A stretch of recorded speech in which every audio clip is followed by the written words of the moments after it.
एक जंगल में एक संत रहता था। इस संत के आश्रम में कई सारी गाय थीं।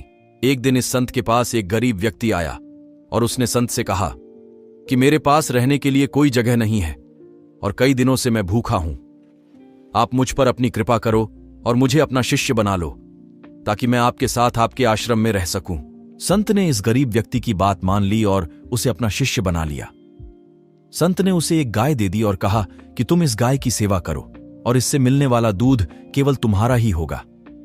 इसके अलावा रोज तुम 2 बार भगवान के नाम का जाप भी किया करो। संत की बात को मानते हुए शिष्य ने गाय की सेवा करनी शुरू कर दी और रोज भगवान का नाम लिया करता था। गाय से मिलने वाला दूध शिष्य खुद ही पी जाता था।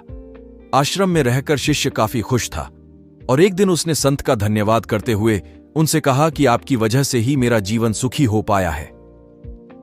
संत मुस्कुराकर बोले, ये तो अच्छा है। फिर उस गरीब आदमी का कुछ दिन बाद ही गाय खो गई। गाय खोने के कारण शिष्य को दूध नहीं मिल रहा था, जिसकी वजह से उसने पूजा करना भी छोड़ दिया और दुखी रहने लग गया। शिष्य ने संत से मुलाकात की और संत को बताया कि उसकी गाय खो गई है, जिसकी वजह से उसका मन मंत्र जाप में भी नहीं लग रहा और वह कई दिनों से दुखी है।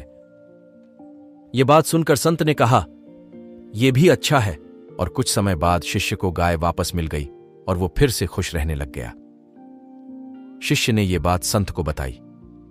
संत ने गाय मिलने की बात सुनकर कहा, यह तो अच्छा है। यह सुनते ही शिष्य हैरान हो गया और उसने संत से कहा, मेरे जीवन की हर परिस्थिति में आप अच्छा है, यही क्यों कहते हैं? संत ने जवाब देते हुए कहा, सुखी और सफल जीवन पाने के लिए सुख हो या दुख, हर समय प्रसन्न रहना चाहिए। जीवन में आई बुरी स्थिति में अपने आप को दुखी नहीं रखना चाहिए। जब हम हर समय खुश रहते हैं तब जीवन से दुख का अनुभव स्वतः खत्म हो जाता है।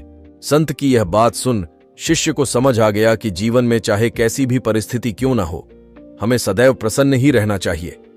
ऐसा करने से दुख महसूस नहीं होता और खुशी के साथ जीवन कट जाता है। इस कहानी से हमें यह सीख मिलती है कि हमारी परिस्थिति कैसी भी हो, हमारा समय अच्छा या बुरा चल रहा हो, हमें हमेशा खुश रहना चाहिए। इससे हमें दुख का एहसास नहीं होता है।